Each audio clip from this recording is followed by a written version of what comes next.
Hi friends, welcome back to our channel. This is Anusri. And ఇవాళ కొత్తగా ఏంటి ఇది చేసింది, ఏదో కర్రీ చూపిస్తుంది అనుకుంటున్నారా? ఇది పచ్చి కొబ్బరి కర్రీ అండి.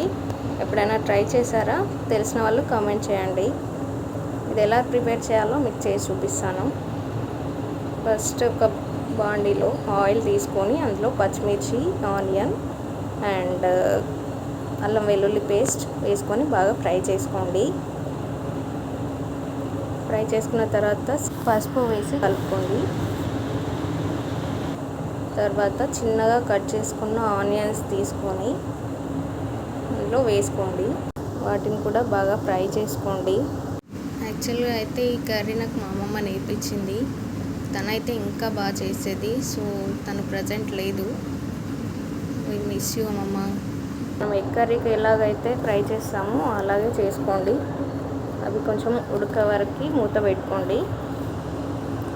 ఆ తర్వాత దాంట్లో మీకు మీ టేస్ట్కి తగినట్టు ఉప్పు, కారం వేసుకొని కలిపేసుకోండి. ఇదైతే నాకైతే సేమ్ ఎగ్ కర్రీ లానే అనిపిస్తుంది. తిన్న వాళ్ళు కూడా చాలా మంది చెప్పారు. మీరు ఎప్పుడైనా ట్రై చేశారా? ట్రై చేసి ఉంటే నాకు కామెంట్ చేయండి. ఇది మీకు ఎలా అనిపిస్తుందో.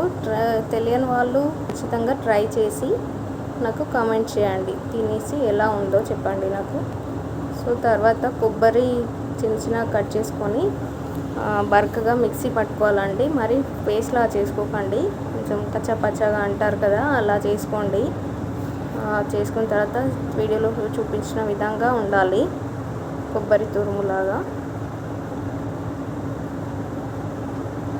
అలా చేసిన తర్వాత దాన్ని ఉడికించిన ఆనియన్లో, ఫ్రై చేసిన ఆనియన్లో వేసుకోండి.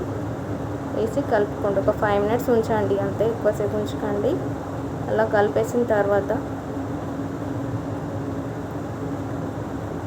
బాగా కలిపిన తర్వాత మూత పెట్టుకోండి. ఒక 5 minutes ఉంచేసి ధనియాల పొడి వేసుకొని దింపేయండి. ఇది పూరి, చపాతీ, రైస్లోకి చాలా బాగుంటుంది. నాకైతే చాలా ఇష్టం ఈ కర్రీ అంటే. మీరు కూడా ట్రై చేసి ఎలా ఉందో నాకు కామెంట్ చేయండి. ఈ వీడియో కనుక మీకు నచ్చినట్లయితే like, share, subscribe my channel. Thank you for watching. By by.